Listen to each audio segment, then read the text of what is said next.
Uma série de inquéritos abertos pelo Supremo Tribunal Federal visa apurar se o Brasil enfrentou, em 8 de janeiro de 2023, e em eventos anteriores a ele, uma tentativa de ruptura institucional. As investigações, como tudo, dividem o país entre aqueles que apoiam as ações do STF e os que veem exagero ou mesmo arbítrio do Judiciário, sobretudo na atuação do ministro Alexandre de Moraes, que comanda a maioria das investigações. Nosso entrevistado de hoje está nesse segundo polo. Senador pelo PL do Rio de Janeiro e filho do ex-presidente Jair Bolsonaro, ele aponta a perseguição do Supremo ao pai e à direita. No fim de semana, o assunto ganhou novos lances, com as investidas do bilionário Elon Musk contra Moraes e o STF, e a decisão anunciada de descumprir ordens da corte, que levou à inclusão do dono da rede social X, antigo Twitter, no inquérito das milícias digitais. Ao louvar uma conduta de alguém que diz que deliberadamente não vai cumprir uma decisão da justiça brasileira, algo que, no entender de especialistas, juristas, inclusive afronta a soberania nacional, a direita não está dando demonstrações de pouco apreço à divisão dos poderes, à Constituição e à democracia, senador? Isso não pode agravar a situação de alguns dos inquéritos que investigam justamente esses fatos? Não, de forma alguma. Vera, o que começa errado vai terminar errado. E não é porque é com Elon Musk agora. Isso está acontecendo há mais de 5 anos, com um inquérito totalmente ilegal, inconstitucional, imoral, que foi aberto de ofício no Supremo Tribunal Federal para investigar determinada situação, deslocando o foro de qualquer cidadão brasileiro para o Supremo Tribunal Federal contra o que diz a Constituição. E é óbvio que ao longo do tempo isso vai criando uma série de contratempos, uma série de ilegalidades, uma série de arbitrariedades. E tudo que acontece no Brasil hoje, na internet, por exemplo, automaticamente é puxado para esse grande buraco negro, que é esse inquérito das fake news que começou e que dali se ramificou vários outros inquéritos, como esse das milícias digitais, em que agora o ministro Alexandre de Moraes acaba de incluir também o Elon Musk. Então, assim, não é uma coisa da direita contra o Supremo Tribunal Federal. Essa situação específica não tem nada a ver com a direita, com o bolsonarismo. A nossa pauta sempre foi e sempre vai ser a defesa, sim, da liberdade de expressão.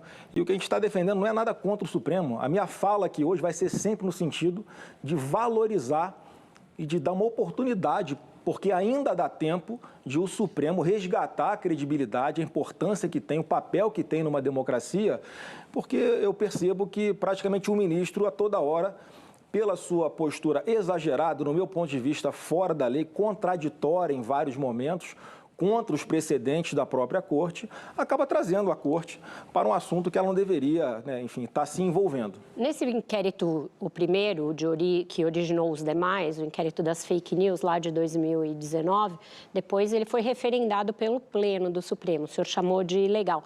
O senhor acha que o Pleno referendou algo ilegal? Eu acho que sempre que você faz algo por alguma conveniência, olhando a capa de um processo, você está cometendo, no mínimo, uma injustiça. Ninguém sofre mais fake news nesse Brasil do que quem tem o sobrenome Bolsonaro.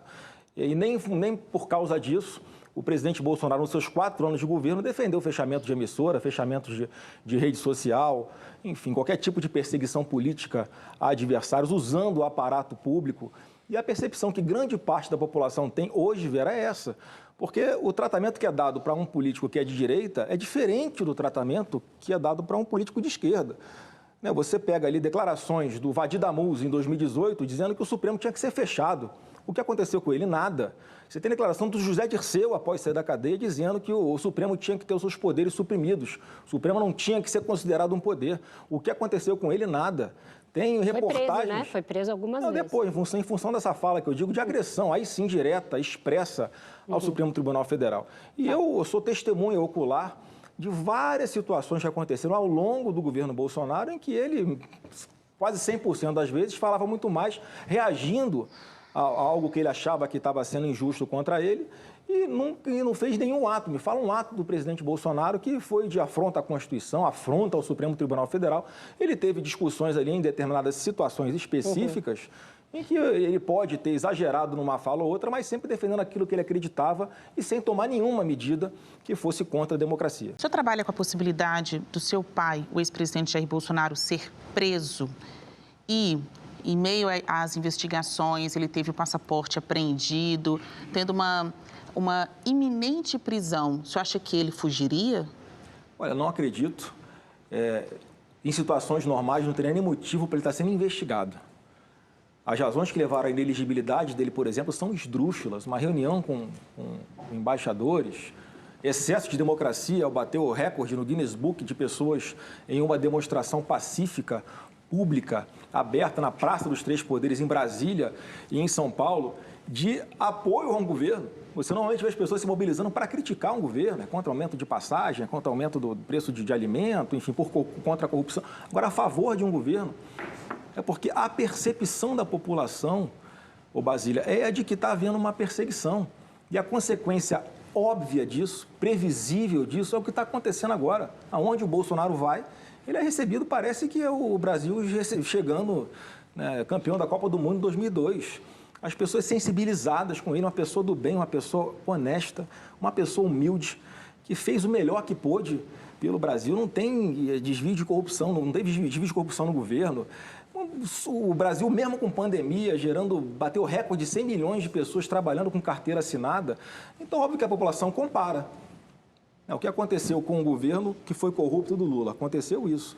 Com o Bolsonaro, olha o nível que está acontecendo de perseguição, que isso é uma perseguição. Não tem outra explicação para isso. E óbvio que isso gera um inconformismo na população.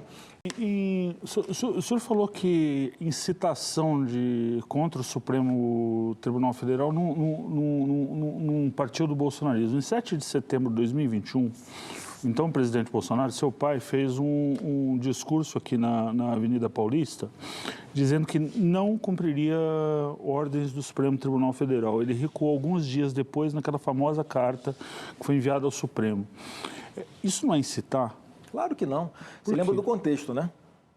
Por que é que os atos foram feitos de uma forma tão espontânea e gigantesca na Paulista? Porque o Bolsonaro estava sendo vítima já de constantes interferências e que a população percebe como perseguição. E falava, não, eu vou passar o recado aqui para a população, vou demonstrar minha indignação, né, mas não vou chutar o balde. Ele chamou o ministro de canalha. E ele não faria, mas é assim, ele é ser humano. Ele é presidente da República. Sim, mas ele, antes de tudo, é ser humano, Vera. Toda a pressão que ele sofreu esse tempo todo, todas as incompreensões que ele passou por esse tempo todo, uma hora explode, ninguém aguenta. Não tem ser humano que aguente. E, no meu ponto de vista, ele aguentou bastante. Ele fez todos os gestos possíveis e imaginários para que não se desgastasse, não se rompesse de vez uma relação institucional com alguns ministro do Supremo, porque ele sempre respeitou demais todos os poderes. E naquele momento, né, respondendo aqui para a pergunta do Graciliano, ele realmente fez um desabafo, mas qual foi a consequência prática disso? Ele, na sequência, ele se convenceu de que tinha dado um passo além do que ele, como presidente da República, poderia ter dado, de exemplo que ele poderia ter dado, e as coisas tenderiam a voltar à normalidade. Então, assim, você olha hoje o inquérito, não é uma apuração de possíveis crimes. É uma pessoa que usa aquele instrumento para investigar e tentar censurar e calar qualquer um que fale contra ele, tem uma opinião contrária a ele, que está, mais uma vez, isso está errado. Senador.